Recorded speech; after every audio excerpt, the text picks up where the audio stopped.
Hey, this is Kolo Productions. Welcome to another video. Today we're talking about movie prop guns.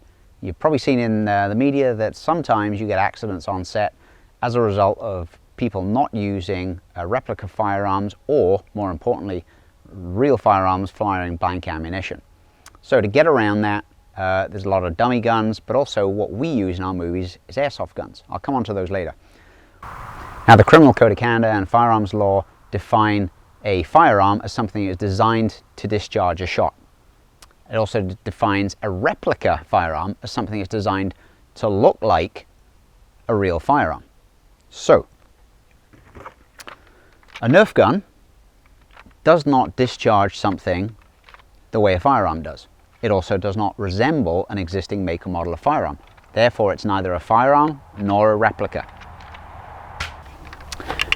This is something I put together using old Nerf guns. Spray painted it, but it does not discharge anything the way a firearm does, i.e. a bullet or a shot, and it doesn't look like an existing make or model of firearm. It looks like some kind of Mars Attacks or sci-fi gun. So it is not a firearm and it is not a replica. Okay, now this, however, is different. This is a 3D printed plastic M1 Garand rifle. Made of plastic. It's very light and it functions and cocks the same as a real rifle does, except it obviously doesn't fire anything because it would fall apart. It's made of plastic. But it resembles an existing make or model of a firearm, an M1 Garand, so therefore, under the law, it is a replica firearm. It must be treated as such. So those are replicas. This is a dummy firearm. It's a rubber gun. It's made of rubber. But it looks like an existing make or model of a firearm. So therefore, it is a replica firearm. Now obviously this is the same weapon design as this, except this is made of rubber and is classed as replica firearm. This thing's bright yellow, which doesn't resemble a known make or model of firearm because it's bright yellow. People don't make bright yellow firearms. This is not a replica firearm. So it's a grey area in the law. But obviously for your various productions, you're not going to have somebody running around with a bright yellow firearm unless it's Joker or someone like that. What I'm talking about today are airsoft guns. Now, we use airsoft guns in all our movies because they are outside of the law for replica firearms and real firearms. Now, an airsoft gun is designed to fire small plastic BBs. They go somewhere between 360 and 500 feet per second. And that's outside the requirements of a firearm. Now, there are three different types that we use. There are spring guns, electric guns, and gas guns. I'm going to cover the spring ones first. So this is a spring airsoft version of an FN SCAR. It's basically a big spring inside with a valve. So you get a magazine. You often put the BBs in a magazine. It's got a cocking lever that you can cock, safety catch, and you can fire it. And just makes a ping. Now it only does it once, so you've got to keep cocking it each time. Now these are useful for talent where you want to remove magazines, put magazines in, and have a talent seen to be doing the hero shot cocking mechanism. But once you've fired it, that's it. And this is designed to be an automatic rifle, so you can't keep cocking it each time.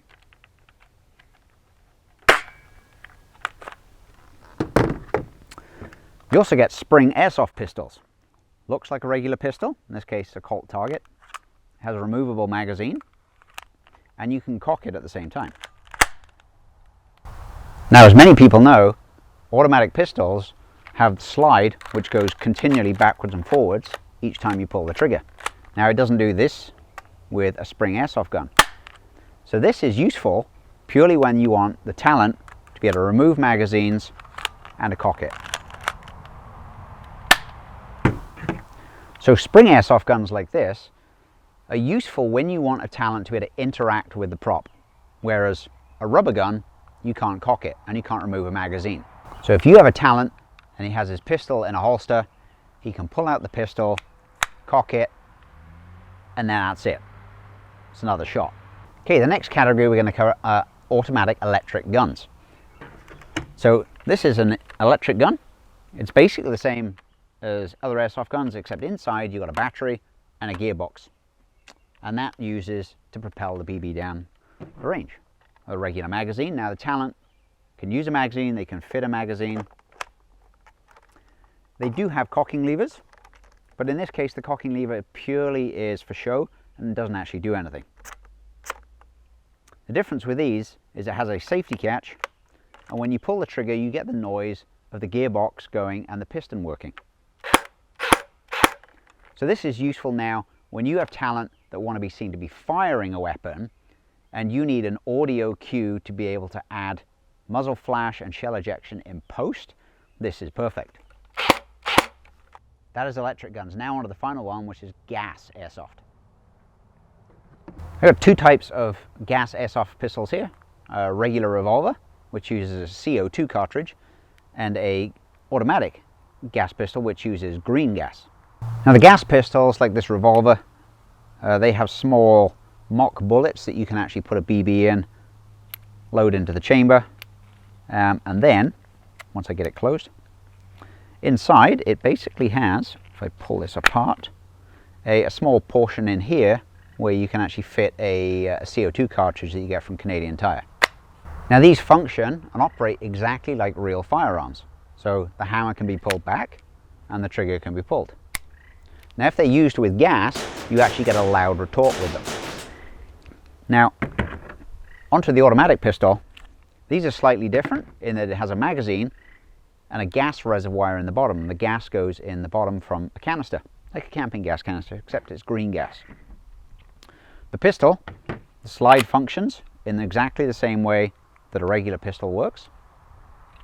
And the slide can be functioned the same way with a trigger pull. So gas airsoft pistols are exceptionally useful when you want a talent to interact with the prop, to fire it, and you want to be able to see the slide go backwards and forwards, which a real pistol does, and then all you have to do is add muzzle flash and a shell ejection in post. We've gone through different types of airsoft firearms, from the spring, the electric, and the gas. Obviously, if you are using dummy guns or rubber props, there's no safety to the individual talent, but you obviously need to follow all your local bylaws and whatever film permit rules you got. Notify the police if you're filming near where the public can see it.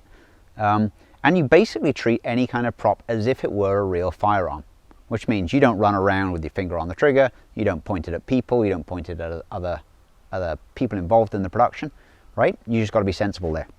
When you're using airsoft weapons, you have to do a couple of basic safety checks. Make sure there's nothing in the magazine.